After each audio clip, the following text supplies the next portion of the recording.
So what's up mga Kokote? It's me Kuya Kyle and welcome to Quadernos, where learn is the name of the game. At kung bago pa lang dito sa YouTube channel, please don't forget to click the subscribe, like, and share buttons for updates and videos.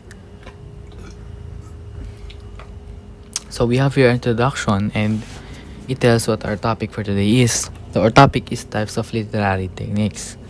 So literary techniques is a piece of literature. So this can be interesting. So gusto kong makinig kayo ng maayos dito kasi I feel like makakatulong to sa inyo sa paggawa ng mga sabihin nating literatures or mga pag-offer ng informations to have satisfaction like that. So game, simulan na natin yung topic natin. Pero bago natin simulan yun, punta muna tayo sa ating trivia. So ating trivia for the day is not every Model T was black. For the first few years of production, Ford's famous car came in gray, green, blue, and red. It was only after 1914 that customers could order any color so long as it is black. As the dark paint dried faster than other hues. So pag black daw kasi base na tutuyo. And I don't know what's the reason behind. Is there any scientific explanation or scientific something, no? Kung bakit ganun. Why is it a big deal, no? Pero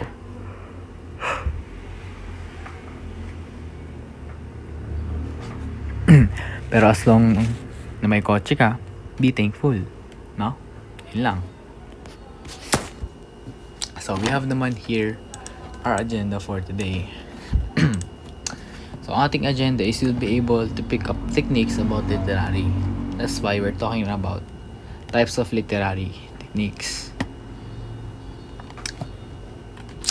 Next is you'll be able to hone your literary techniques. By saying honing means mas hinahasa, parang mas pinapagaling. Yun, mas pinapagaling kayo. Mas sasanayin kayo, 'di ba? Yun.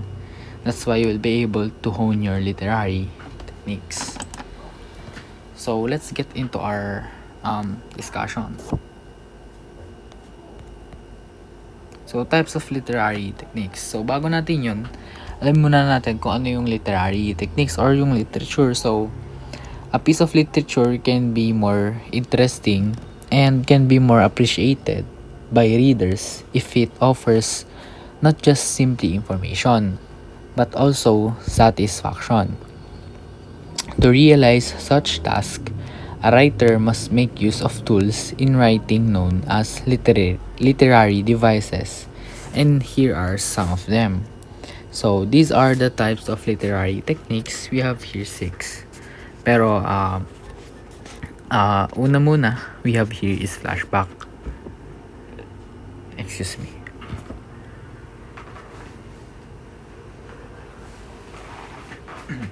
So sa flashback, this is literary device is used when the standard time order in the plot is broken to show an incident in the past that provides a very important background information of the story.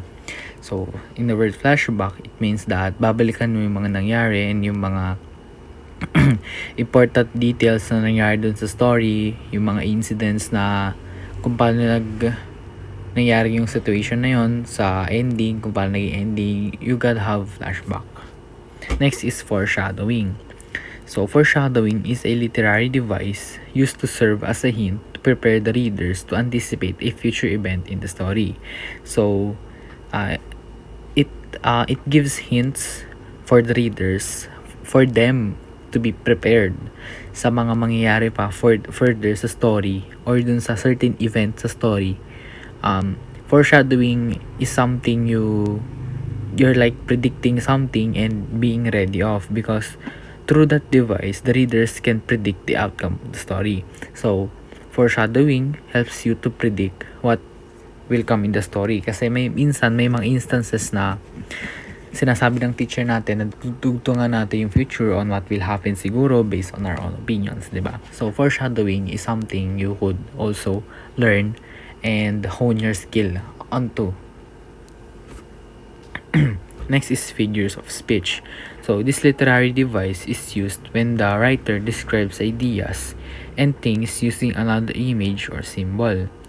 So, this literary device, which is figures of speech, is it describes something about ideas using image, so imagery or symbol, like something like if you're shown this symbol, like the idea of it describes this way, and in this picture it shows that the meaning of this thing is something like this. So in figures of speech, this representation should not be interpreted or taken literally, and examples of these are simile, metaphor, personification, as apostrophe, etc. So madami ang figures of speech, and alam natin, natalakay na natin to, so dapat alam niyo na siya. Next up is dialogue. So the literary device is a conversation between characters in the story. It presents the precise words of the characters. So it means that dialogue ay yung conversation ng mga characters sa story, which tells you on what is happening, kung ano ba yung nagaganap, ano ba yung mga bagay na nangyayari, yung mga sinasabi ng mga characters natin, what is their dialogue, how they communicate, what they communicate.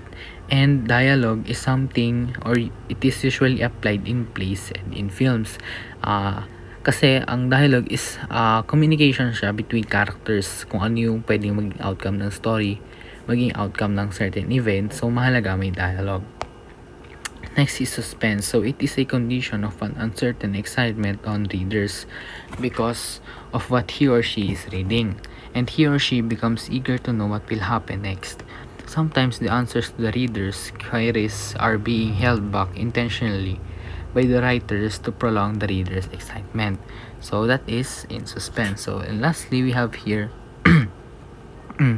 imaginative language. So, imaginative language, this technique makes use of words that create vivid pictures and arouse the feelings of the readers. Also, it makes use of words that appeal to senses. This technique is it uses words, it uses imaginative languages to vivid your ideas, like pictures. What is their language? Pag nakita mo yung picture, ano yung sa tingin mo yung gusto niya iparating. And that's all. Thank you for listening. I hope na may natutunan kayo. This is Sir Kokal, and I'm signing off.